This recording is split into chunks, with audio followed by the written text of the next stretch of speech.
Today's podcast about unique partnership. If you're considering to get partner in your business, watch this because it's a very unique story where someone with experience working with someone new to the industry, they partner up in a really cool way and they're building this company and they go in places. But first, let me give a huge shout out to the sponsor of this podcast because we don't charge our guests to come to our studio because we have amazing partners. Work Ninjas enhances your roofing business with services like customer service, virtual admin assistance, CRM management, commercial and residential estimating, production, billing, supplements, marketing, and more. Our model is straightforward. Flexible pricing, customizable to your needs. When I knock on that door, something inside of me shifted, and I didn't feel like it was natural. Then he was able to share some information that nobody else even brought up before, and the homeowner was just like, how did we not know this? And I know that translates in my face. I have a terrible poker face. They just want you to sign the contract, and then it's just continual upcharge. I'll go back and forth. I'll argue. I'll say, I don't like this. Give me more of this, right? There's benchmarks that they need to are running through the adjuster's mind, and if I don't hit those benchmarks first, then I can't tell you what to do. Especially these days. I did not think about it. If you don't do your homework, you don't know. Here comes the teacher. I have to do homework.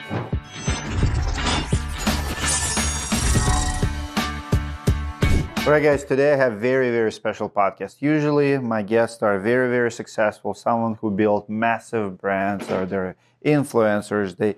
But I also love having conversation with people who are just getting started. And today we're going to talk to two partners. It's their first year in business, and I guarantee you're going to get a lot of value of it just because of their story, how they got together, and what they think about the industry. They're starting in 2025. A lot of you are starting, or it's your first, second year in business. You're going to learn a lot. Guys, welcome to the podcast. Thank you very much. Thanks for having us. How was your flight? It was good. Nice quick flight from Denver. Thank you for coming. Thank you for coming. We're going to hit the sauna and work out right after this. Don't mind my cats. Usually we'll lock them out, but they might come to you. She's very friendly. So it's your first year in business. What's your story? Tell me how you came about and what's your background. I'll let you kick it off. Yeah, I'll take this one. So I've owned a construction company for about 30 years, primarily do remodeling work and everything. And I met Benny 7, 8 years ago, my own roof in my own house. I knew the company. So I called them up and they sent Benny out and he basically took care of our roof. And since then, we've stayed in touch and he's helped me out with other roofing projects within the remodeling company. And then we've stayed in touch, and the last year or so, I told him that, hey, I'm looking to expand a little bit. I've had a lot of unhappy customers with their roofing experience and a little bit of back and forth between Benny and I. And he's like, I'm kind of pigeonholed here where I'm at. I think I can add more value and I want more skin in the game. So after some back and forth, we decided to let's jump in together and, hey, Benny, do you want to lead the roofing division of the existing BRG company? And he was all on board with it. So that's kind of how we started. So the name of your business is BRG? BRG Builds. BRG Builds. Yes. And the roofing company is just under BRG Builds roof? BRG Roofing. BRG Roofing. And then we're just keeping the BRG Builds just to continue from the legacy. Two different websites? One website. We've been working to optimize, organize everything. One of the things that was important to me to tell Jeff too was that when we started this other branch, to really make sure our presence is known. Now more than ever, people want to put you in Google, see the Facebook, your marketing, things like that. So we decided to just be consistent. I'm going to give you one recommendation and I'll show you a case study. There's one company who've done it really well. They're actually in Michigan called Roach Company. You guys can look them up. So they have two websites. One is Roach Roofing and another one, I believe, is Roach Exteriors or Roach Builds or Construction or something. So one is like wider and another one just roofing. And what you can do, it's not a big investment. So we're talking about brgroofing.com and BRG Builds. But if you want more leads, if you want to be known for roofing and grow the division, you will be more successful. I did it with several businesses. I have an ice dam company, for example, and I could add ice dam services to my roofing company. But when I separated it, the amount of leads ISDEM company did was 10x than ISDEM's request to roofing company, because you are that expert, and especially Colorado is very competitive. But I like what you do, and like this is just friendly advice. And I've seen a lot of case studies in the market. You can have two different websites, and they can be very similar. Actually, the branding will be almost identical, but the Google will love that you have the roofing in your name and leads, and even for people. I'll show you. You will understand once you see it. I appreciate it. Fast forward. So what's your journey look like? So how did you, I love partnership, by the way. There's so many people coming to me, it's like, Dmitry, I don't know roofing, but I know business. What do I do? And my number one advice is, if you can find someone who knows roofing, you know the business, they know roofing, and you partner with them, like I've seen so many good partnerships in this business, and unfortunately there's a lot of bad ones, just like in marriage, right? Sure. How do, like, what kind of agreement do you have? Did you have a lawyer? Did you, usually I tell people, think about the exit when you enter, because it's not always roses, right? I mean, I'll let Jeff kind of take the lead on this one as well, but that was one of the things he asked from the beginning. And I've heard in the past to do 49-51. Jeff said we should do 50-50, and we've always gotten along pretty well. We're aligned in our thinking. And I think, for me, I'm just very motivated with like just having systems in place, organization, and just been doing that. So I think we've aligned pretty well thus far. So how has your teaching background shaped your business? Like, because I have a teaching background, I went to college to become a teacher. How is that helping you, or maybe not helping you? So I taught for about 7 years. I have a master's in foreign language education, K through 12. And then I got a second master's in school administration, and I was a dean of students. And in the middle of all that, I, did as much as I could to be attached to schools, clubs, stuff like a Spanish club for fun, and as much as like getting like some suicide prevention groups at the high school. I was part of that build out for that chapter, and it's very important to me. And even now, we still give back to schools. Jeff has a foundation, the G-Force, that we now have partnered with BRG Builds and BRG Roofing, and it gives back direct to teachers, direct to the classroom. We give money back for every roof to a teacher, club, classroom, whatever it may be needed. And when I was a dean, it was, for me personally, it was not my role in the school that I quickly found out. It was in this, like teaching language, there was a little bit more life to it for me. And so the person who kind of told me about roofing and this kind of world, I'm like, I'm really not sure.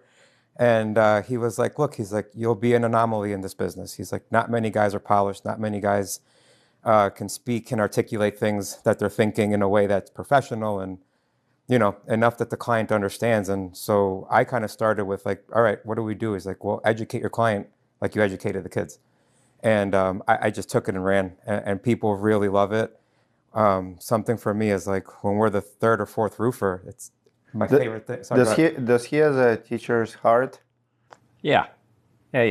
So here's the thing about teachers. Teachers are always go underpaid in all countries. Russia, Colombia, nobody pays teachers what they truly earn, right? Like, doctors make doctors money, lawyers make lawyers money, but teachers make teachers money. And for what? For screaming and, doing the most important job on planet, teaching 20 kids, getting yelled at for, 6-8 hours a day. It's a hard job. Yes. How do you go from, giving to now? I get what you're saying, and I'm the same way. I'm teaching roofers now. Like 2 of my sisters, they're teachers back in Russia, and I always say, like, I have more students here in the United States, even though I'm a roofing space, but like roofing school. That's why I call it roofing school, because right. But the thing is, we are givers, and it's very hard for us to teach and charge for your teaching. How did you overcome that? Well, I mean, as a teacher, obviously, you do it because you love it. You can't fake teaching at 7:25 to a group of 18-year-olds who are like, do something in front of us. So for me, it was it came natural. The kids liked me. I wanted to make sure they all knew. I knew, what their sports they like, what kind of clothes they wear. I knew everything about them. Maybe I didn't get their names right away. That was my one thing I needed to work on harder, to get the names quicker. But I knew everything about every kid. And I always made them feel welcome. And I always, when you passed the threshold into my classroom, you knew there was love there. And the truth is, I do that when I walk into people's homes now. It's like their sanctuary sometimes. People trust you. So you think building trust 100%. helping you? Yeah, and like again, sometimes when you give people as much information as they can to give them the opportunity to make a decision, not force a decision on them, it's incredible. And in this space, I think it's even more rare because people, if I'm the third roofer, fourth roofer, I don't care. And that's one of the things I told Jeff. I'm like, it's actually an advantage because then they get to see different types of companies. And then they say, wow, how's nobody told me that yet? And I was like, well, they wanted to hard sell you instead of teaching you. And that's how common is it? How common is it in Colorado, in your space, in construction and in roofing? How common hard pressure sales? Do you see it a lot? Do you have big players who do it? I hear it from clients. They want to get something signed, whether it's a contingency or some sort of document. And from what I've gathered, people aren't always as interested in that. How different is roofing from construction, from the trades? It's much different in, I think there's a lot more players in the game that work the hard seller area as opposed to the construction one where there's some, they just want you to sign the contract and then it's just continual upcharge. So I think that's one of the bigger ones there. And with roofing, there's a much narrower focus. Benny's still teaching me part of, how to do all the ordering and everything. And there's like 10 things only. You're in a remodeling project, your average roof job. A remodeling project can be 50 or 60 things that you're ordering and the job is constantly changing. Whereas the roof job, okay, we've got 25 squares and okay, you're most likely going to knock it out in a day, So that way too, it's easier to take jobs that are farther away. It can be a couple hours away, that's no problem. A little bit of an extra charge for the, installers and everything, but if you're on a project for 4 or 6 weeks, it's hard to travel that far every day and be competitive price-wise. So I think those are a couple of the bigger things. You build business mostly without door knocking. In Colorado, it's almost unheard of. Everybody's door knocks. How did you do that? How did you manage it? Well, for me, I'm a terrible salesman, but I'm a great educator. And so I already knew when I knock on that door, something inside of me shifted. And I didn't feel like it was natural. It felt kind of forced. And I know that translates in my face. I have a terrible poker face. That's why my friends want me to play with them. So I donate money. And so I knew it from the beginning. I'm like, if I'm going to be effective in this space, I have to do something different, and it's true to me. And for me, it was mostly building relationships, getting out there, networking, meeting people who are willing to have me be their 5th, 6th, 7th roofer. And little by little, time over time, house after house, I think people gave me a chance to prove myself, and I did. So what did you do, like as far as marketing goes? B&I groups, like how did B&I? I founded a chapter in my hometown. Had a rare opportunity to do that. Founded the chapter. I was with them for about 3 years, and then I dabbled in a couple different networking groups like that. Volunteering at schools. Did they actually bring you jobs? It gave me more attention. So maybe somebody's parent was like, "Hey, look, my brother needed something," or some teacher referred me to another educator they knew at a different capacity. And so those helped a lot, and then it kind of just snowballed from there, honestly. How do you train your team? Do you have sales reps now? Like, what kind of team do you have? How do you train them to inspect right away and like to get the most out of the lead that comes in? So we have two guys now, and for me, again, I could be a little crazy, but being thorough is absolutely important. I'd rather them do 2 houses right in one day than get through 10 inspections halfway and can't answer simple questions that any homeowner should ask and should know as well. So for me, it's like I did classes that adjusters take to kind of get into their head and understand what are they looking for, when is it appropriate to move forward, versus telling a client to file a claim just because. And it's like, well, it doesn't work like that. There's certain criteria. There's benchmarks that they need to are running through the adjuster's mind. And if I don't hit those benchmarks first, then I can't tell you what to do. And so that's what we tell our guys. Like, look, just move slow to move fast. Let people make an informed decision. And sometimes that takes a little time. And so that's how we do it. I mean, right now, that's one of the things we are sharpening up. is our training. So they're not riding in the truck with me for hours or on their own. And things like Company Cam help us a lot. They can tag me in photos. I can help them answer questions. I can see what they're doing and give them feedback. And I think our guys have done a great job, internalizing that. Where in Colorado are you? I live in Castle Rock. Would you say it's oversaturated with the roofers, Yes. with the storm chasers? Yes. And this specific year, there was almost like an uproar in the town, and people just had enough. And so myself and some other bigger roofers in town. Explain that. What do you mean people have enough? Well, I guess. Like riots against storm chasers? Well, so you get the town Facebook pages and people are like, complaining. I put no soliciting signs. I'm telling them I have a roofer, put a roofer sign on my lawn. And, other companies taking them off or, it's so annoying. Not telling them where they come from. And so people are like, well, where you come from? Where are you based out of? And so a lot of that ambiguity. So myself and some of the other roofers in town kind of got together, made a group. And so people know it's like, don't have to go with me, but all these guys are here. They live here. You'll run into them at the supermarket, that kind of thing. And there was a big shift this season into that thinking where people are not trusting it. I want to ask our audience, guys, comment below if you think it's okay for the sales rep to knock at a door where it's obvious that people don't want you to knock. Like if there's no soliciting sign, no soliciting rug, like all of that stuff, right? Like because there's so many people out there who make it clear they don't want to, like they even will say, but I know the saying, like, you have to have, like you have to hear no's before you hear yes, and all of the hustle mentality. I'm just curious, how many people watching this channel thinking it's okay to knock at not soliciting doors, and how many people think it's not okay? Comment away. I read all of my comments, and we'll do the count of the split. What do you think? Like knock or not knock if it's obvious that people don't want you to knock? I understand that, and it's even happened to my house. We don't have a sign of BRG roofing on my lawn, but my wife will say, well, my husband's a roofer, and they'll still try to sell her and say, well, I can help him. It's just like, guys, like just, how are you going to help him be a roofer? Yeah. So it's a little comical, and she knows, she gets that part of the business. She's, we try not to be rude to people who do it. But of course, it's like, guys, please, like understand, like this is where we're at, and it's something where, and even in our town, you need a permit to solicit door to door, and that's one of the first things I ask people, especially the young guys. I'm like, do people usually have permits, or do they go through it, or most people don't? The ones that do their homework do. If you don't do your homework, you don't know. Here comes the teacher. I have to do homework. Does industry relies on storm chasing in your area? Yes. Yeah. So not a lot of retail? So we've been fortunate. I get opportunities to do retail. But I think for the most part, some people wait for the storm and then... So people wait for the storm? I believe so, yeah. From what I see online, at least.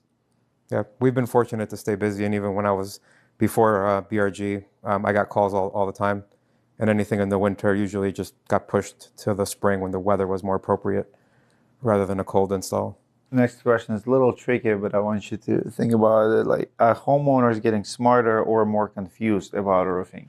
The little that I see with it is I'm thinking they're more confused because there's more information out there. So I think they have the opportunity to learn a lot of new roofing lingo and stuff, but it might not necessarily apply to their job. Just the one we went to a few days ago. We were, third or fourth roofer there, and yep. Benny was able to share some information that nobody else even brought up before, and the homeowner was just like flustered, saying, how did we not know this? They've been fighting with the insurance company for 4 or 5 years, but they didn't have all the information that they needed. So I think they're more flustered, and the more information that's out there is making them more confused, especially with all the ongoing changes with all the insurance companies and deductibles and that whole process too. So more confused. What about insurance claims? Are they more, do you think homeowners are getting smarter and more confused about insurance claims? I think for the most part, yes. It's changing. And as you know, it's an ever-evolving thing. And I think, my knack for learning through adjusters, through insurance agents. But homeowners, are they getting more confused? Or I think they're getting confused because they're getting misled. By I think people who is misleading them? I think usually it's a contractor Contract. who is eager to get the work, telling them to file a claim when maybe they don't understand what it takes for the claim to actually come to fruition.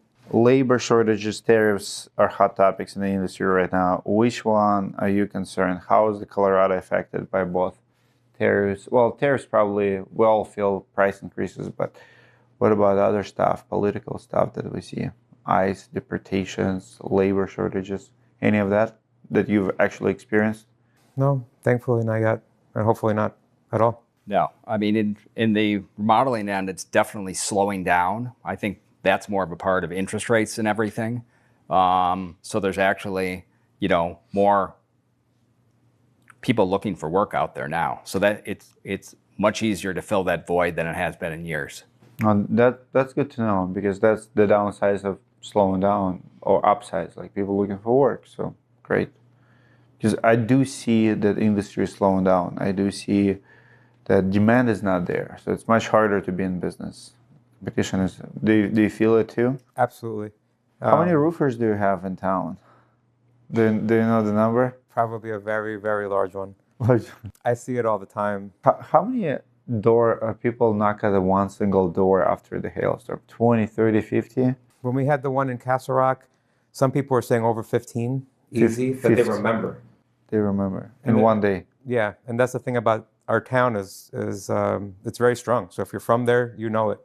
And so they'll call people like me and say, all these guys knocked on my door. I think I need a roof checked out. It's like, okay, great. I'm happy to help. That kind of deal.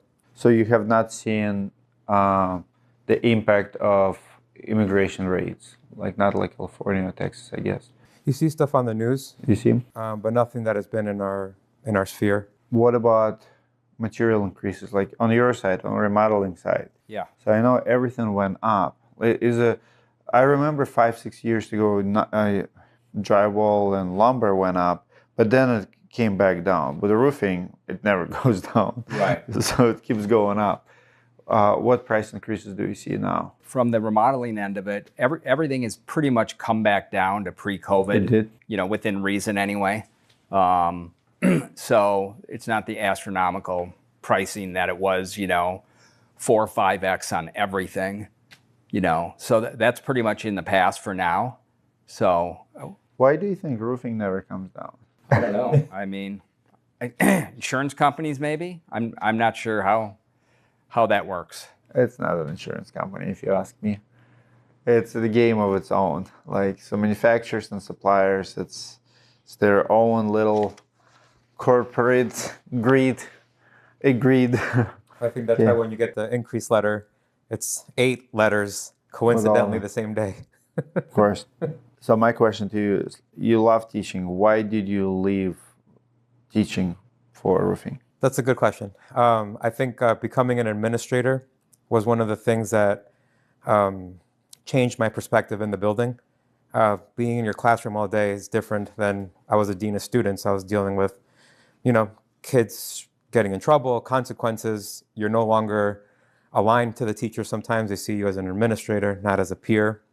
And that was difficult for me because I liked that light. I like being with my teachers. I like being in the world at that capacity. But in order to make more money, you have to climb the ladder. You only have so many days a week. If you're not teaching, grading, or planning, you have no time in the afternoons either if you're coaching or doing something. And so this opportunity for roofing came about pre-COVID, a couple months before it. And I did it part-time just to learn, see what it's about. And I knew it was going to afford me a lot of flexibility to be with my wife. She was pregnant at the time, so I knew I could be a more present dad because I could be at anything and shift schedules and things like that. And so once COVID hit, schools closed, and it was an opportunity for me to pivot. And that's kind of how I landed. I was like, I think this is going to be for me. And I saw the response to people when I was talking to them, and I thought it would be a good idea. How did it help you being a teacher and all your background in the business? Because I see so many people now lead with, you don't need education, you don't need a college, and I agree, you don't always have to go to college, but I never met educated person who said his education did not help him. You can be janitor, you can do even low-paying job, but that education will help you in life. Would you agree? And how did it help you? I wholeheartedly agree. And to the effect that I know people even say, no, you don't need a master's in this unless you're going to be a doctor or something where it's a more in the thinking.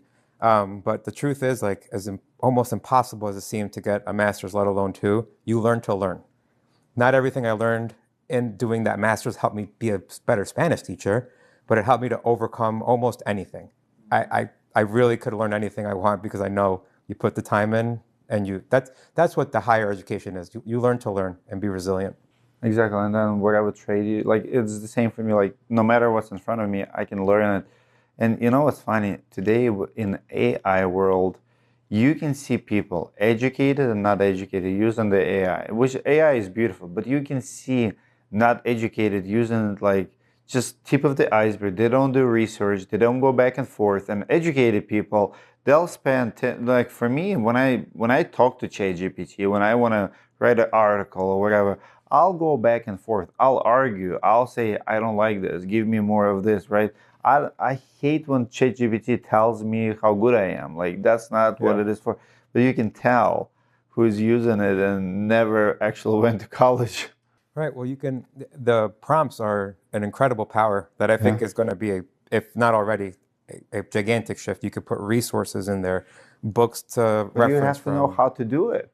So if we want to go to college, if you have to like work on 40-page paper for like 7 days, you can do those things. And people just don't have attention span to download something. Other day I did so I have 3 businesses, and I had to transfer money from business to business every once in a while. Like, and I've done it like over, I don't know, like 7-8 months, several times.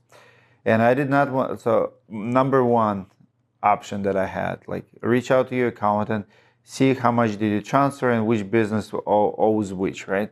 And I'm like, do I want to bother him? So what I did is I downloaded bank statements, I send it to ChatGPT and say, hey, I have these 3 businesses and I made transfers from business to business. Tell me the balance, which business owes what.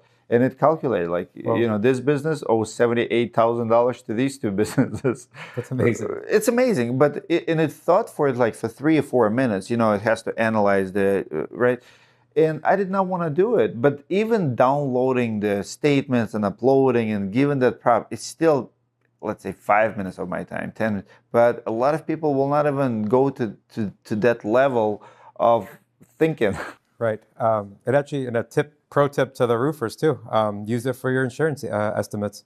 When you have your final approvals, anything like that, it'll instead of stating they're going lines 1 through 8, 51 through 57, line 14, line blah, blah, blah, and then you're sitting there calculating it, you could throw it in ChatGPT. Say, I need these line items. I didn't do X part of the trade. Take line items, blah, blah, blah out, set it up, organize it.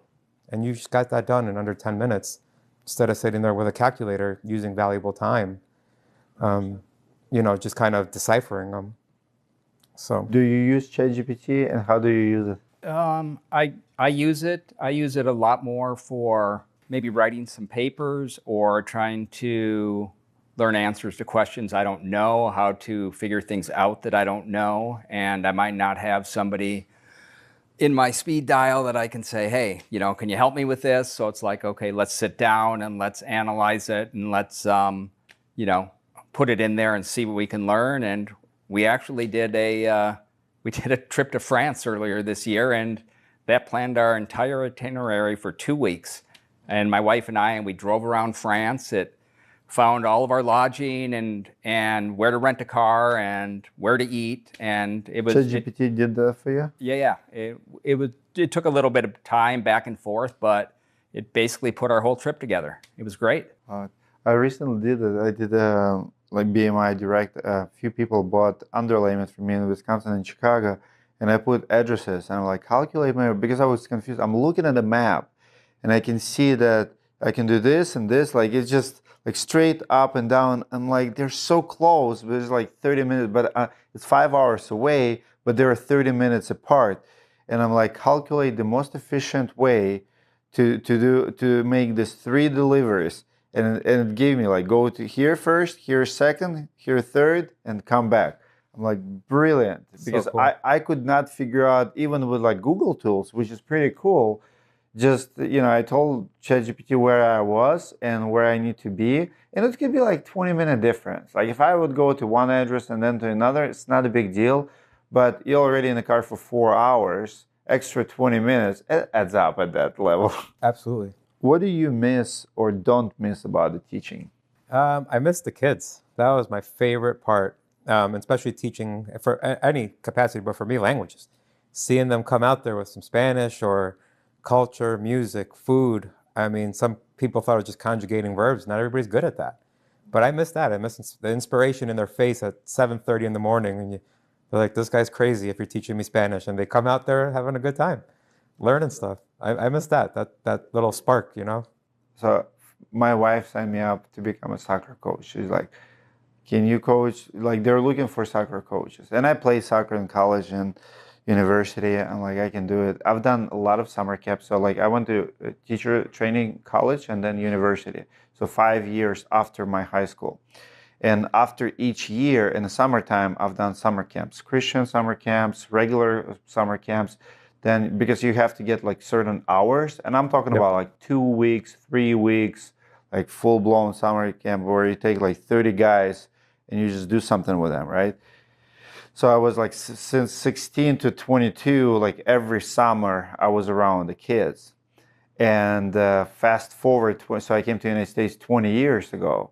And this actually was a summer camp in Wisconsin, but I was a kitchen staff. But I still was around, like through my university student exchange program. And this is the first time in 20 years I was around kids. So these boys, so we actually won. We won first place. And I was assistant coach, but our coach, we became like really good friends. He did not make few games. So we won the championship, and like talking to 12, 13 boys every day, like I was responsible for snacks because they told us that assistant coach is responsible for snacks. Like every game, I bring this giant cooler with a Gatorades and bananas because of the like cramps. Like if you work out too much, right? I'm like, guys, eat those bananas, drink this, and they were so grateful for. And the coach was like, why do you keep doing it? And I went, so they teach you how to, like, it's my first year. So we have this meeting, and there's like full-blown power presentation. There's like 30 coaches, and it's a CDA, like championship, whatever. And they're like, assistant coach, they told me, told us in that presentation that the assistant coach is responsible for snacks. And I'm like, I'm responsible for snacks. Yeah. So he's like, that's for little kids. I don't get. I did not know. I didn't get the memo. But that's what you do. Like I have 5 kids. You go to the park. You want to make sure everybody's hydrated. So I get like electrolytes. I get like water. Anyway, the coolest thing ever. And I have 5 kids. I have 3 businesses. I have sales calls nonstop. But that's the highlight of my summer. Like seeing those guys for that 1 hour and playing and talking, and I have so many talk. It was so cool. I remember one kid, he comes in like so tired. I'm like, why? You're like barely moving. What's going on? And he told me like, I worked 12-hour shift. I worked from 7. Our game was at 7:30, super late. He worked 7 to 7 at the store. Wow. I'm like, who's working you at 7 to 7? He's like, honestly, barely could work. You could tell that this kid is tired, and he still came and he wanted to play. And like one guy came in. It was our almost last game. So he comes in. He's like, I have to leave. I have to go back to work. I have to clock out at 3:30. So I put alarm. So he comes off. So we put him in the first half, and he has to run. Like little things like that. But you talk to them, you inspire them, you take pictures. Like there's nothing like that in the world. If you never taught kids, you will never understand. No money can pay. Like it doesn't matter. You could be making like, I don't know, if you put 100 grand here and teaching kids here, I'm taking this. So very cool. So it's pretty amazing. What's the hardest thing of being a teacher? Building the engagement. Kids are checked out. They're on the phone.